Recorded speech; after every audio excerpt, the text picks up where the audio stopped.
A little extra energy in the house today. Anybody else feel it? It's just me today. I love it. I love it. Hey, I want to introduce you to a couple of our youth ministry our youth ministry team members. First, I want to talk to our mentors, our volunteers. So, if you volunteer in our student ministry, junior high school, would you guys stand to your feet right now? All those that volunteer in our student ministry, give them a big hand.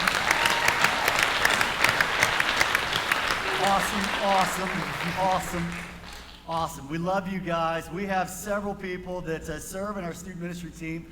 This is one of 4 services.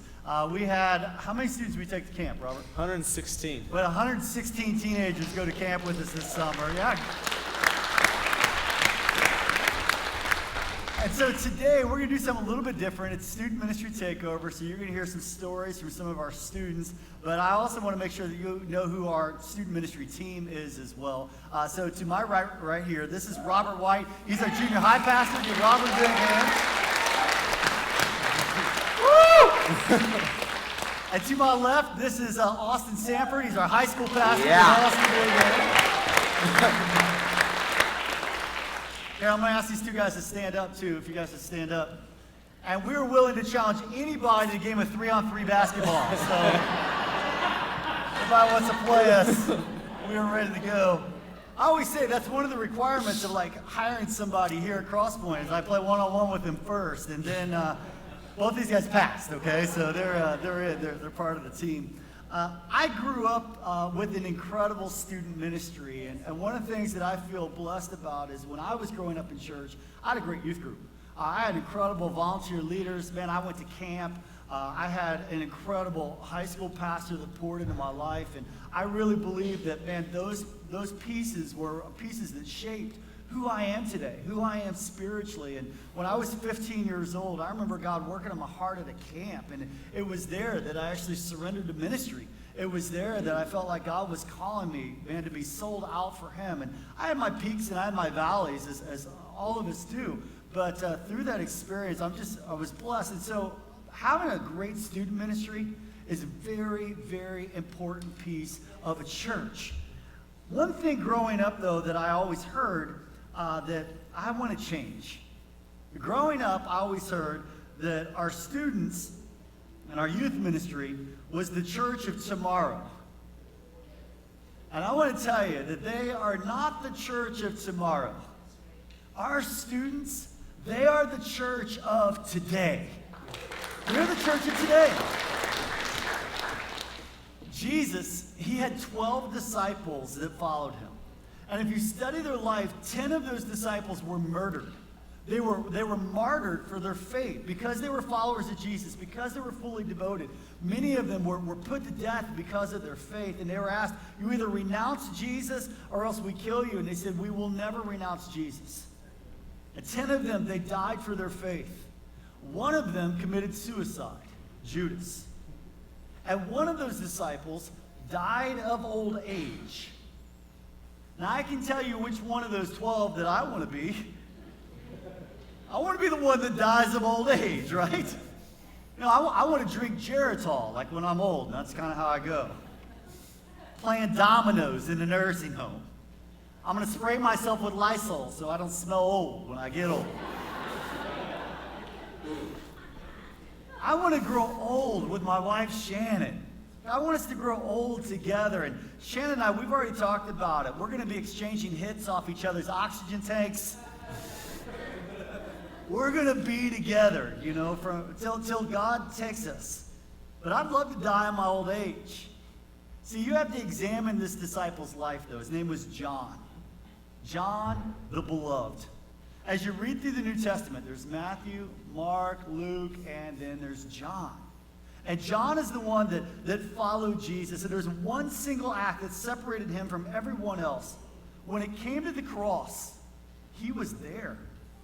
Everyone else, they ran. They hid. They were afraid. They went the opposite direction of the cross. But John, he had his back to the mob. He could care less.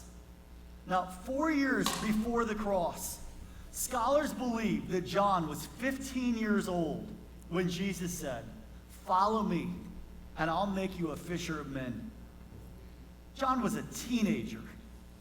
And the day that Jesus died, 3.5 years later, John was probably 19 years old. The last human being Jesus talked to before he went to the cross, you know who it was? It was John. And here's what Jesus said to John. John, take care of my mom. Take care of my mom. Jesus gave his own mom to a kid. That's why student ministry is important. And that's why I'm here. That's why we're here today. Because if Jesus is going to give his own mom to a teenage boy, how much more will God use the students here at Crosspointe Church? We believe in student ministry. We love students here at our church. But we also recognize that it's a dark world that we live in today. It's not an easy world for teenagers today. And at this time, I want to invite Robert to come up, and he's going to share with you some of the things that our teenagers struggle with and that they're going through right now. Good morning. How are we doing? Well, today I'm going to share with you a quote that I say weekly to our students. And they always ask, Robert, can you please tell our parents what you just said? It will help them understand where we are coming from. So today I'm going to share it with you, and here it is.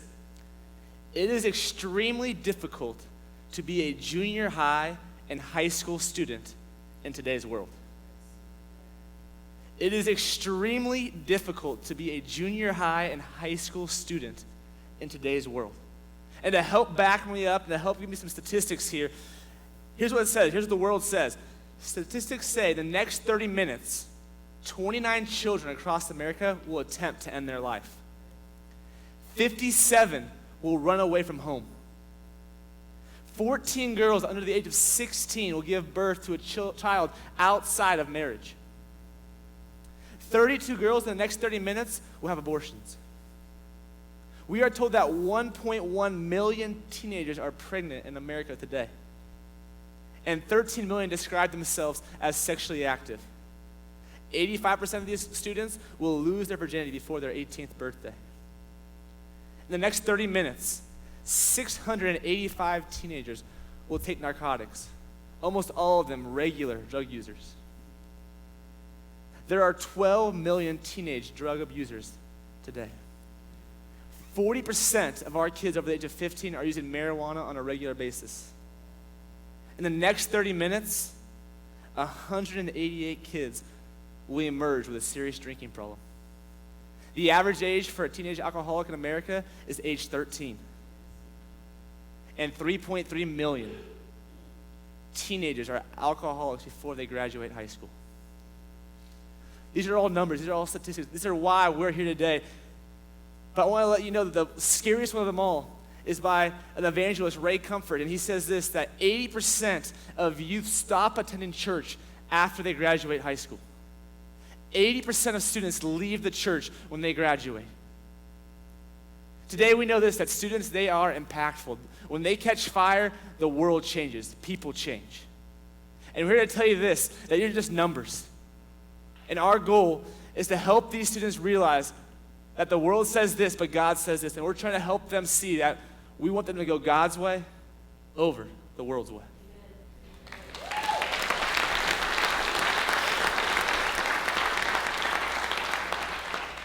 The statistics, they point to the fact that we live in a very dark world. But our voice today is, even though we live in a dark world, our voice today is, we're not just going to curse the darkness. And we're not just going to talk about how bad it is. That we at Crosspointe Church, we're going to light a candle. That we're going to provide an environment that says, guess what? We can be salt and we can be light. And our students can be salt, our students can be light. And that our students and your kids, your students, they don't have to be one of these statistics. And we want to do everything we can to come alongside you and partner together with you as parents. Because parents, listen to me really closely. You are still the number one influence in your student's life. And sometimes I get it, maybe they don't feel like the things are sinking in, or that maybe they're not getting it, but I'm here to tell you, they're getting more than what you think. How many of you are parents today? Would you just raise your hand up really high? God bless you. See your hand, your hand, your hand, your hand. Here's a great parenting verse from Proverbs chapter 2 and verse 3 through 6. This is more of a parenting, probably philosophy, than even a direct parenting verse. that this should be our direction. This should be our point. This should be our aim. It says that we're to cry out for insight. And as parents, what do you need? You need insight, right? It says cry out for insight. Ask God for understanding.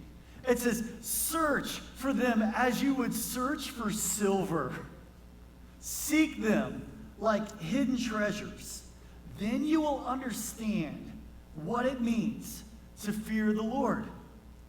It says, and you will gain knowledge of God, for the Lord grants wisdom.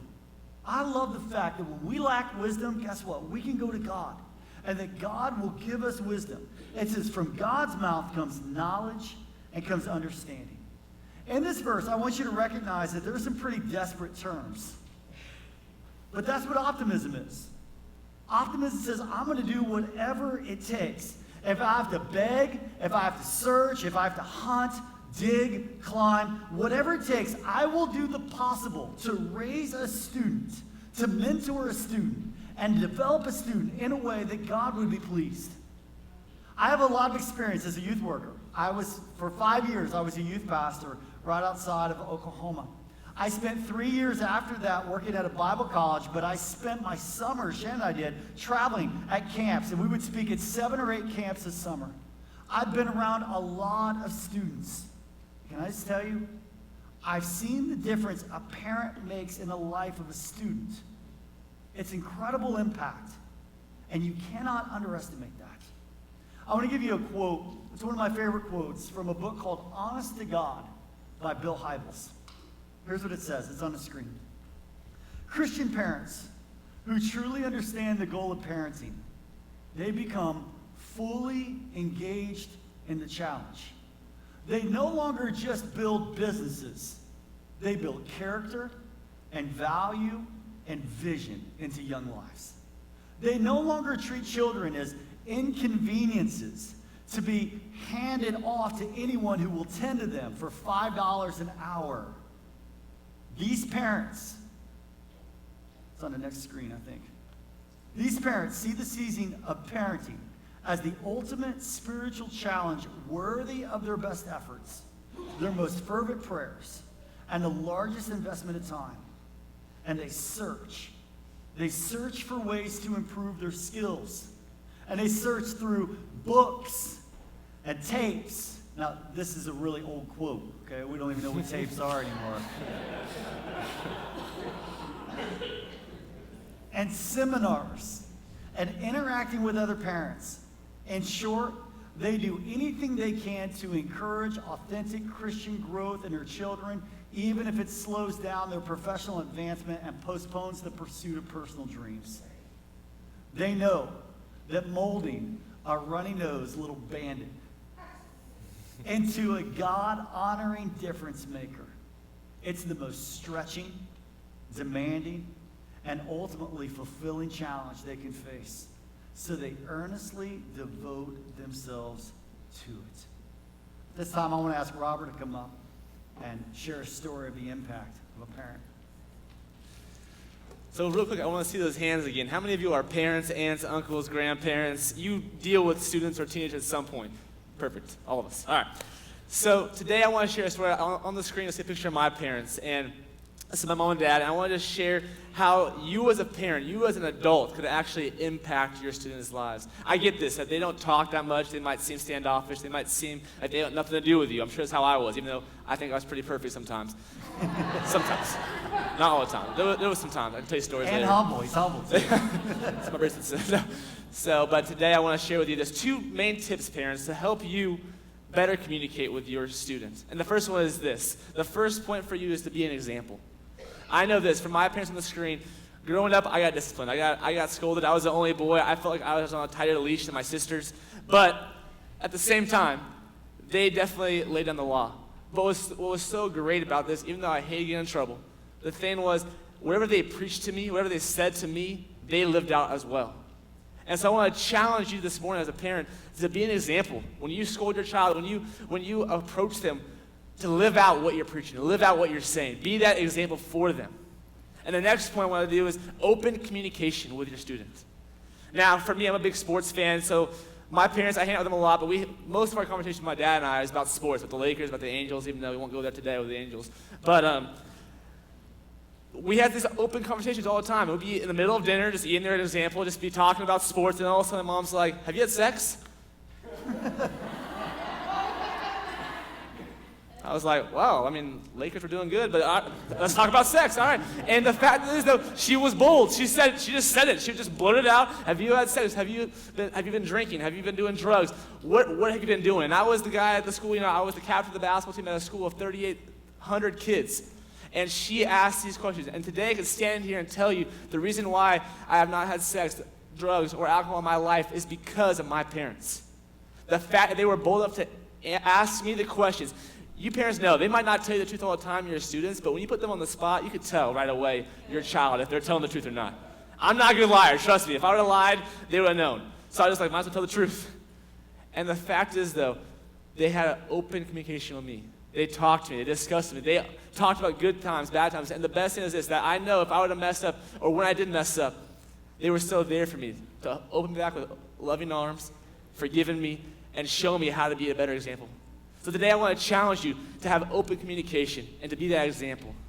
And I think Austin has a story about his grandmother as well.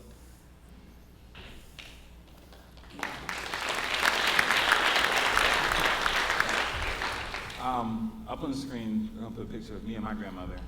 I grew up just a little ways down to 91, and when I was raised, I didn't really have a father figure in my life. I lived with my grandfather, but he wasn't a good father figure in my life. Struggled with just alcohol and abuse, and I could have very easily took that and ran with that and let that be the example that was set for me. I could have let that be the cornerstone which I build my character, my faith on.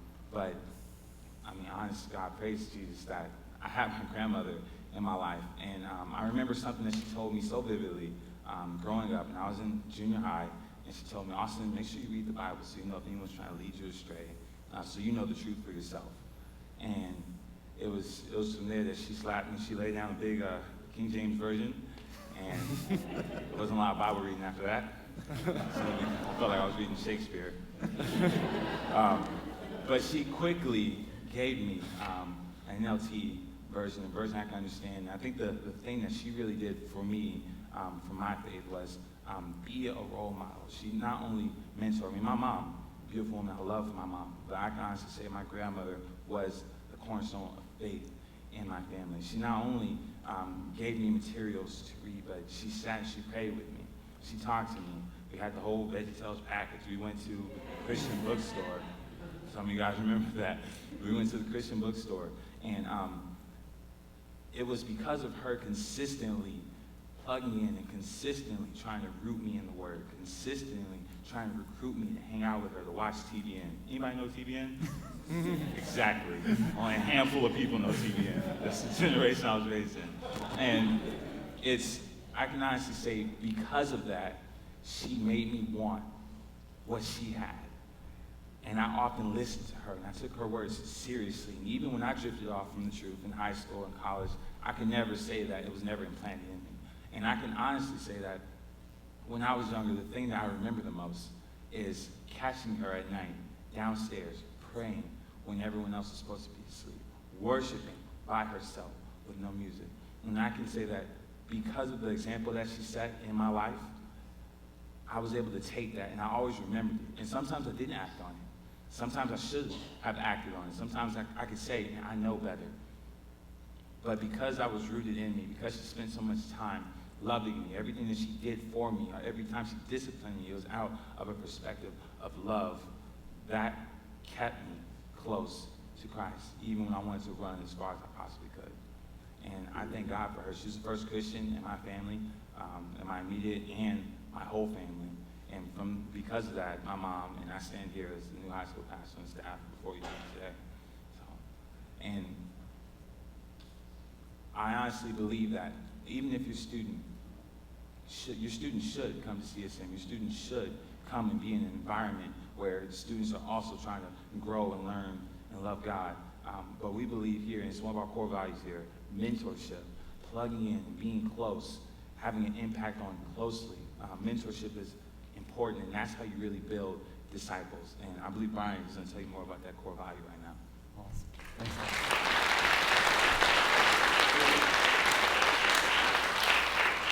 Grandparents, you play a key role, as Austin mentioned, in the life of students as well.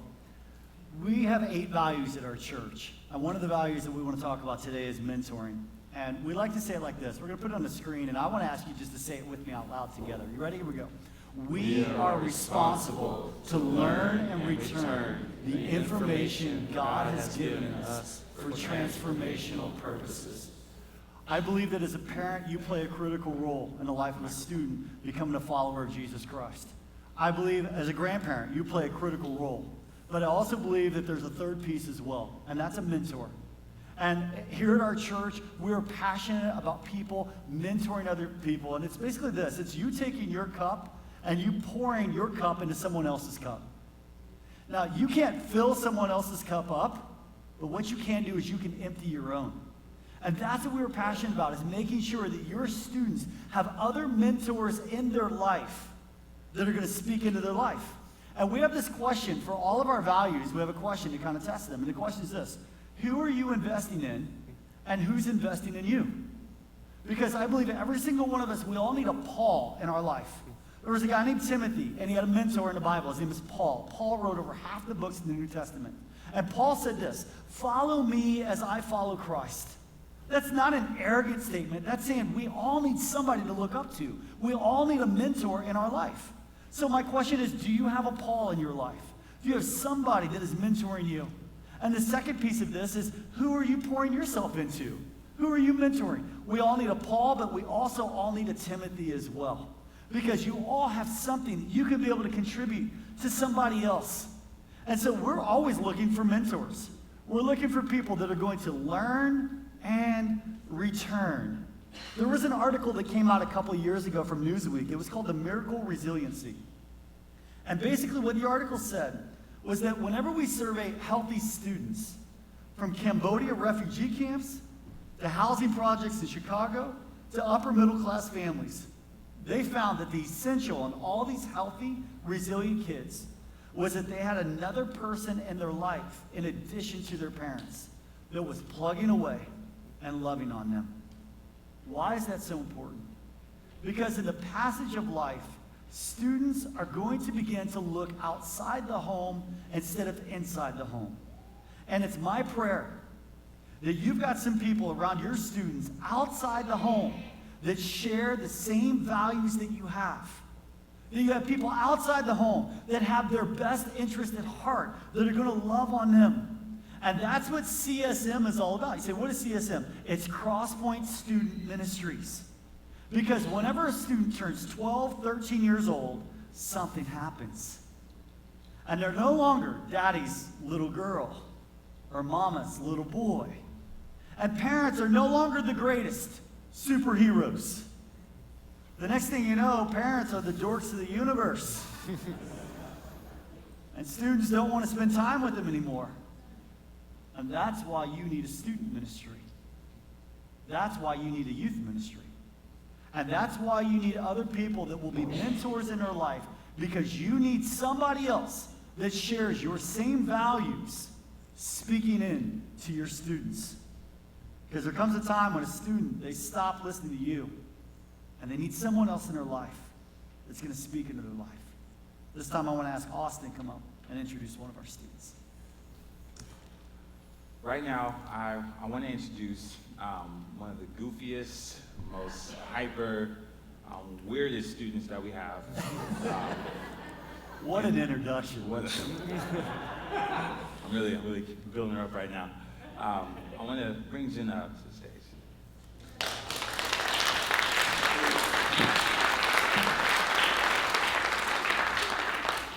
Now, Jenna here, just a quick background. Jenna, she's 14, freshman at El Dorado High School. She's on the cheer squad. She actually chose to go to camp over going to cheer camp this year. And I don't know if you guys were here earlier when the service started, but Jack Barron, he gave his testimony. She also influenced him to go to camp as well. And will we just invite Jenna to go? Yeah, clap up. And will we just invite Jenna up just to share a little bit about her story and just one of the experiences that she had at CSM regarding her home, her family, and just the impact God made on her and her family from attending CSM. Hi. So a little bit about me is I grew up in a church. I went to Calvary Chapel, East Anaheim my whole life. I went every Sunday, every Wednesday. I was in Awanas. I got super excited about getting all those badges from Versus. Like, that was my stuff. Like, that was my life. I grew up on that. And I went to private school my whole life, private Christian school. Grew up knowing the Word. It was just always in my brain. And about a year ago, I made some friends who weren't influencing me in the right way. And I didn't really notice it at first because I was like, oh, hey, they're my friends. Like, don't worry about it. I'm going to be fine. I'm not going to do what they do. And I started becoming like them, and I started disrespecting my parents, started becoming rebellious. I wouldn't listen to them. They'd be like, hey, Jenna, go do the dishes. I was like, you're not the boss of me. You can't tell me what to do. I just started becoming a really disrespectful child to my parents. And one of my friends started noticing it, and she took me to church on a Wednesday night. That was my first time going to church in like a year and a half. And Robert started talking about respectfulness to your parents, just knowing that like you need to have them in your life. They're one of the biggest influences. And it started clicking in my brain. God was talking to me. He was like, you need to listen to this. God is trying to talk to you right now. And I got in the car that night when my mom picked me up, and I broke down in tears. And I couldn't stop crying. She just held me there as I was saying sorry to her. I'm sorry, Mom. I love you. I'm sorry for being disrespectful. I don't know what I was doing, but I'm going to change. It's going to happen right now. I'm going to stop. This isn't okay. And started coming every Sunday, every Wednesday. I could feel God working in my life through my friends, the choices I made, and my parents. I started becoming a lot more respectful towards them. I started doing what they asked me to do without arguing about it. And now my mom and I have a really good relationship, and I'm working on it with my dad. I can't say that it's going to be perfect. I can't say it's ever going to be perfect. But as long as I know that God can help me through anything. And I felt it was necessary, and I got baptized with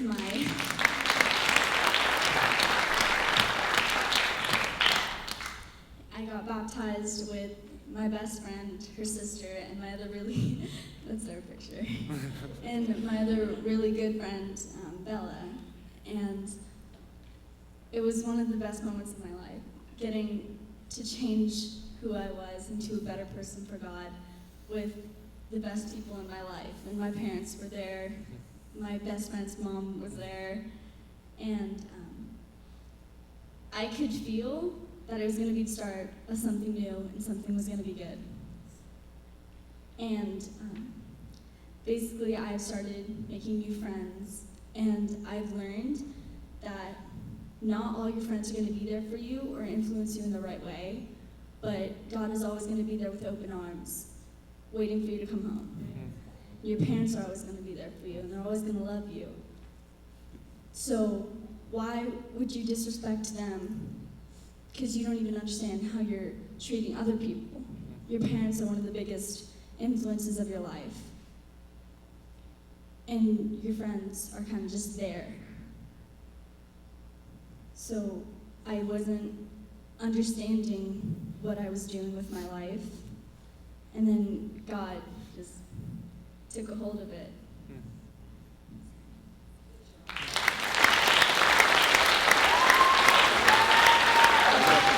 Give it up for Jenna.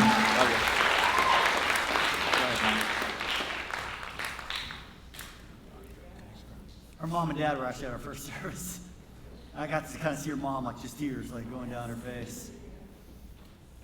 One of the things that Jenna talked about was her friends. And I've said it before and I'll say it again. show me your friends, and I'll show you your future. Your friends are like elevator buttons. They'll either take you up or they'll take you down. And one of the reasons why we invest so much money in our student ministry, the reason why we have staff members, the reason why we go to camp, the reason why we do student ministry is because we believe that your students need an environment of Jesus, but they also need an environment of Jesus followers. Because who's in your crowd? Because you show me your friends and I'll show you your future. And whenever I read through Scripture, and I love in the book of Daniel, there's these three guys called Shadrach, Meshach, and Abednego.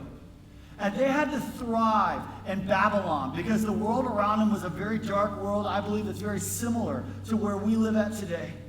But you know how Shadrach, Meshach, and Abednego, you know how they thrived? You know how they went through the fiery furnace? You know how they went through the difficult days? Because they were together. Every time you read their names in Scripture, it's always Shadrach, Meshach, and Abednego. You never just read about Shadrach. You never just read about Meshach. And you never read just about Abednego. Why? Because everywhere they went together. They did life together. They were in community together. And what your students need is they need an environment with other students. And our students, listen, we've got over 100 plus kids that come on Wednesday nights. And I'm going to tell you, not all of them are perfect. You see, one of our heartbeats as a church is evangelism as well. And so we're willing to go after some of the kids that right now aren't in a perfect place and bring them into our environment. But at the same time, we also are very passionate about making sure our youth ministry is pure as well. And making sure that whenever they aren't obeying their parents, Robert's not afraid to call Jenna out and say, hold on, Jenna, time out. You got to think about where this is going to lead you. And it's okay with us being messy.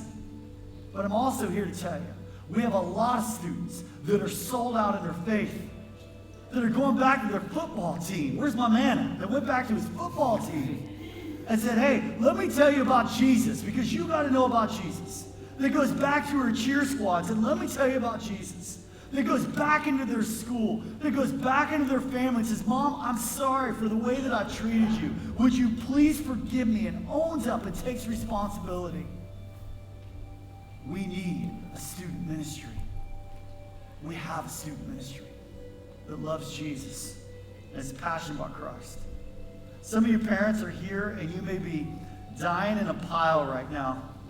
And when it comes to parenting your students, maybe there's some pain in your life. You may be somebody sitting there today saying, yeah, but Brian, you don't know about my situation. You don't know my student. I've tried everything, and it isn't making a difference at all. And to you, I would say you're right. I don't know your student. I don't know your situation. But I do know my God. And I am a living testimony of what God can do whenever he invades a student's life. When I was 15 years old, I remember God invading my life and saying, Brian, I have greater things in store for you. I am so thankful for the youth ministry that I had and the church that I had that loves student ministry. I've seen what God can do in a young person's life and watch students move from the world's way to going God's way.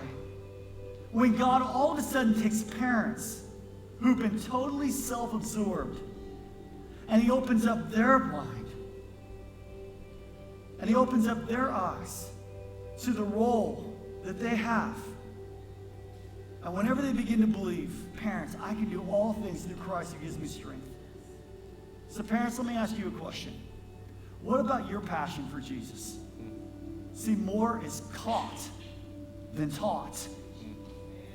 What about your role? You show me some dads that are passionate about Jesus, and I'll show you some students who want to be like their dad.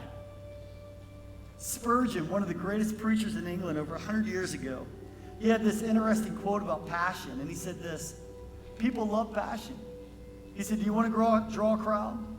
He said, set yourself on fire. Set yourself on fire, and people will come and watch you burn. That's passion. And you can only do it once. The point is this. If you're passionate, people will want what you have. Your kids, they don't need a perfect mom or a perfect dad, because a perfect mom and a perfect dad produces intimidation. Students need to see a dad where God has invaded his life. It's impacting his direction. Your students need to see a mom who takes Jesus seriously, and it comes out in her obedience to him. I want to ask you to bow your head and close your eyes today. Heads bowed and eyes closed. How many of you today say, Pastor Brian, I have a student that I want to see be a God chaser. I have a student that I want to see follow Jesus, be a fully devoted follower of Jesus. And I'm asking for prayer for my student. If that's you, would you raise your hand up really high? Hands up all over this auditorium. God bless you. I want to pray for you in just a moment. How many of you today say, Pastor Brian, pray for me that I can be the model. Pray for me that I can be the model of Jesus to my children, so that they'll see in me something different. They'll desire what I have. God, pray for me. Just pray for me that I can be able to pray and lead the way. If that's you, would you raise your hand really high right now? God, you see these hands. You know the hearts. You know what they represent. God, may you use us as God chasers. And God, may you raise up a generation of people that hate nothing but sin and love nothing but you. And God, I believe that we can change North Orange County for your honor and for your glory. And God, I pray for each person that raised their hand today. I pray for those students. You know who every single one of them are. And God, I pray for the parents. God, use us for your honor and your glory. In Jesus' name I pray. All God's people said, Amen. Amen. God bless you today. Give our students a big hand today.